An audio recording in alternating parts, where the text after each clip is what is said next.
Bonjour à tous et bienvenue sur la chaîne.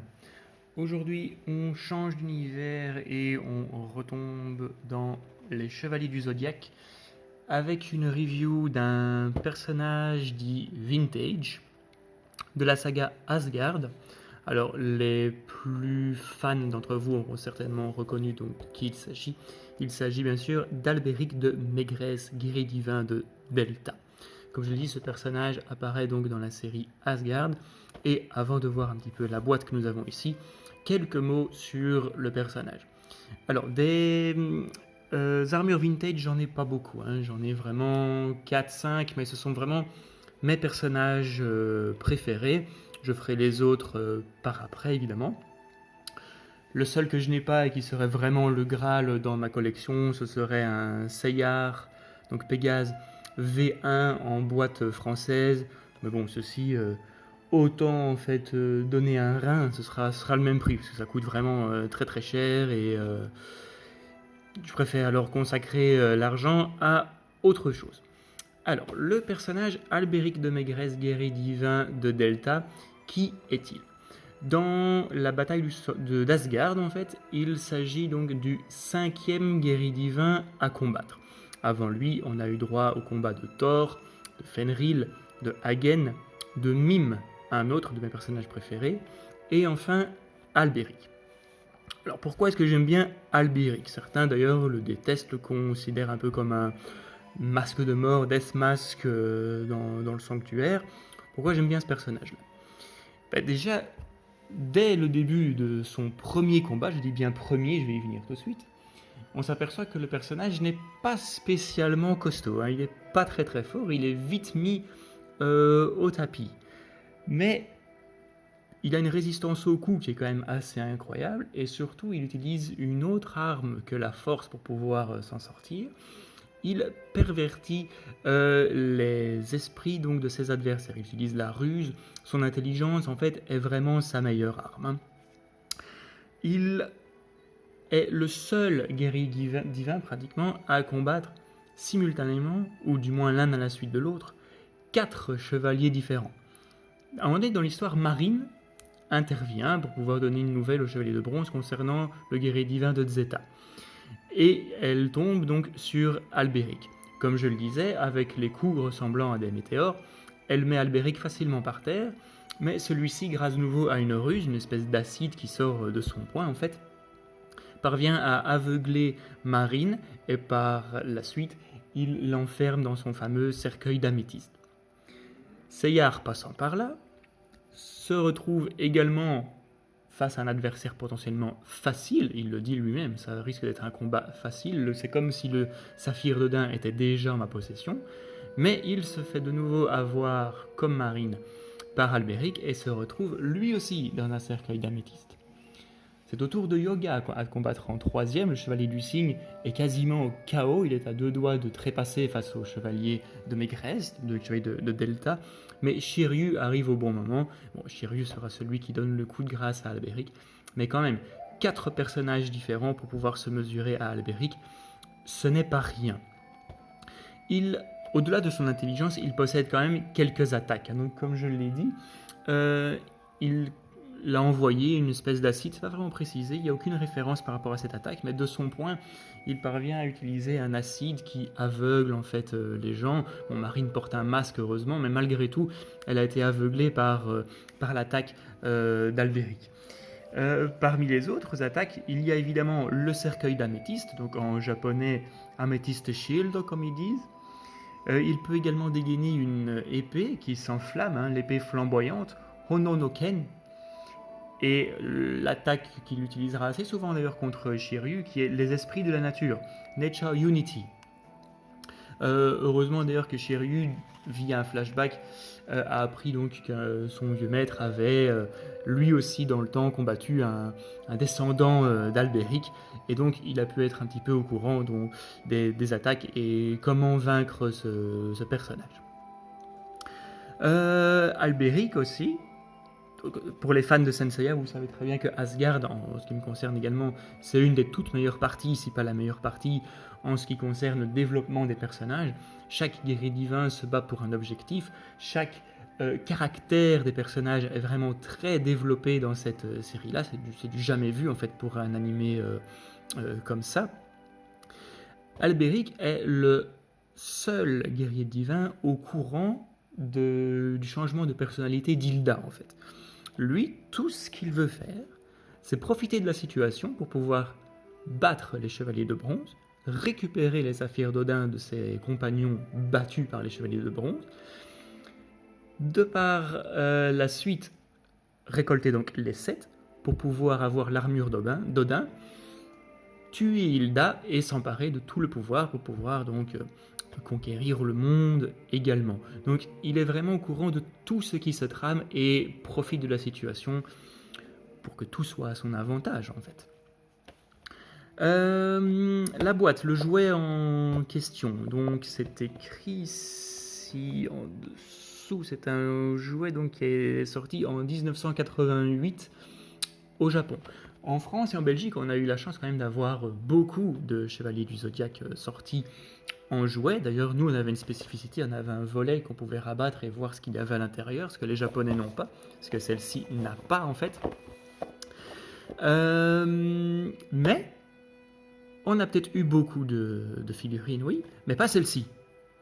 Il y a 4 guerriers divins que nous n'avons pas eu, et parmi ceux-ci, il y en a quand même quelques-uns qui sont très recherchés. Lui, Mime, Thor, et alors le plus cher de tous, le Zeta blanc, Bud Darkor. Ceux-là ne sont jamais arrivés jusqu'à chez nous. Pourquoi? On ne sait pas vraiment.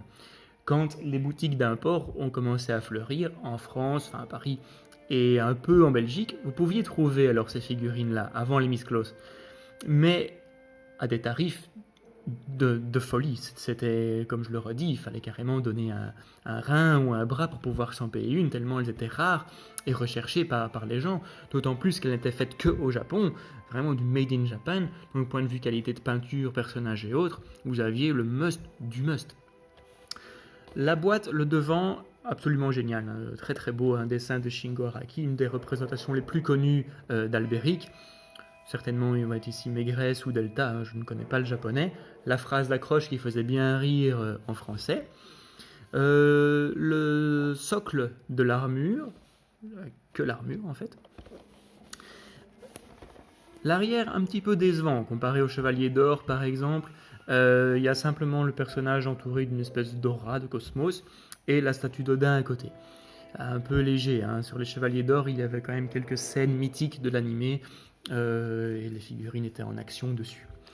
Ici, vous avez un autre dessin d'Albéric. Sur le côté, rien de particulier. Le même dessin en bas.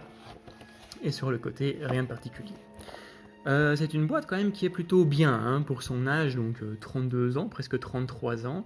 Et tout collectionneur de vintage doit rechercher plusieurs choses. Donc déjà, une boîte plus ou moins nickel, mais surtout, et c'est ça qui fait la valeur de chaque jouet de collection, on va dire ça comme ça, le point ici.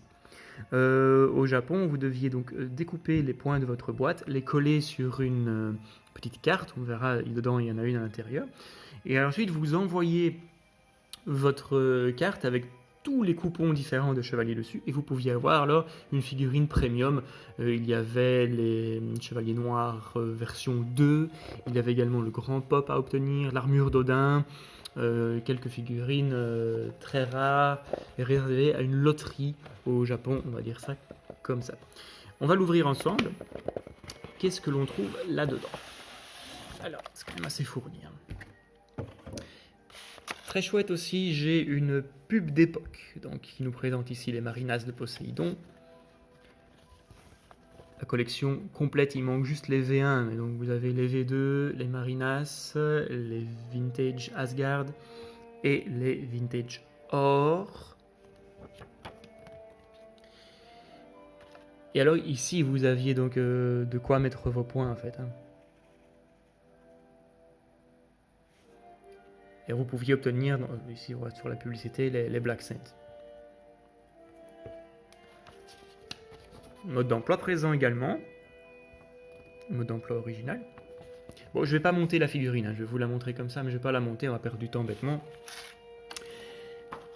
Alors, on voit que c'est la deuxième génération de vintage, car les visages sont quand même bien mieux fait, quoi. Ils ont pris vraiment le temps de faire les yeux verts d'Alberic, sa chevelure un peu rose, rousse, et de cacher son œil, quoi, hein. Vous voyez qu'il est encore très rigide, hein, le personnage, il balance pas dans tous les sens, franchement. Bonne qualité sur ce personnage-là. De nouveau, comme il y a eu des rééditions en 2003 des Chevaliers du Zodiaque, toute la gamme vintage a été rééditée. Ne vous faites pas avoir. Les rééditions sont d'une qualité absolument dégueulasse, donc la peinture vole en éclats de façon incroyable. À peine vous touchez un morceau d'armure, vous avez de la peinture plein les doigts et votre armure est grise, elle ne ressemble plus à rien. Qu'est-ce que vous faites si vous n'êtes pas sûr que ce soit une originale ou une réédition? Vous regardez sous le pied. Ça va pas faire zoom évidemment. Mais c'est un conseil que je vous donne, hein. Vous regardez sous le pied, il doit y avoir écrit Bandai 1988. Et là, vous pouvez pas vous tromper. Bandai 1988, c'est bon, vous pouvez y aller. Alors, l'armure, là, il y a un souci. Ceux qui connaissent le dessin animé, et quand je vois le personnage ici, l'armure est bleutée, avec des reflets un peu verdâtres. Ce qui a été corrigé dans la Miss Claus, en effet. Mais ici, l'armure est violette. Pourquoi, me direz-vous? Ils ont voulu rappeler la couleur de l'améthyste, en fait. Bon, quand on est petit, on s'en fout un petit peu. On a notre personnage préféré, on joue avec lui, pas de problème. Mais pour un collectionneur par après, il y a un problème de peinture. L'armure n'est absolument pas mauve dans le dessin animé, n'est pas violette.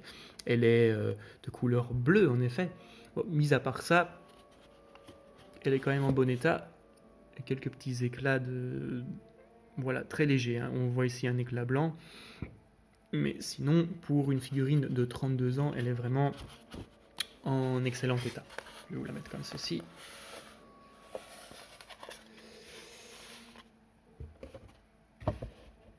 Alors, encore une petite anecdote pour ce personnage-là et pourquoi je l'aime beaucoup, pourquoi je l'ai en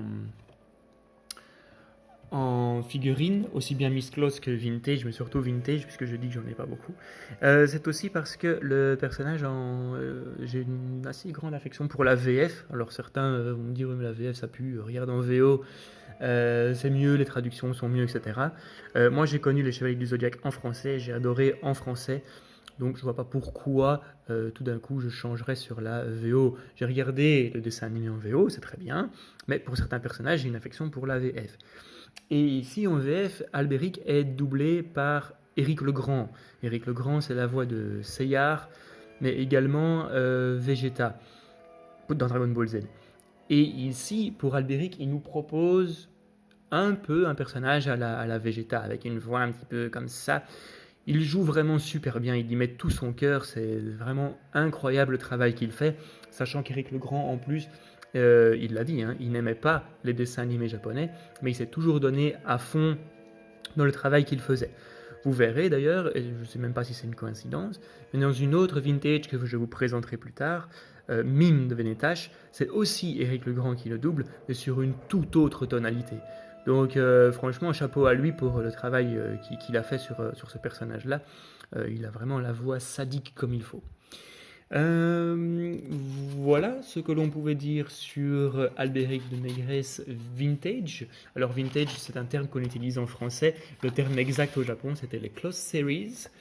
Mais voilà, moi j'ai toujours dit vintage, donc ça restera comme ça pour moi. De nouveau, j'espère que cette vidéo vous aura plu. Si c'est le cas, n'hésitez pas à mettre un petit pouce bleu, faire un commentaire. Et moi je vous dis à une prochaine vidéo. Ciao ciao ciao.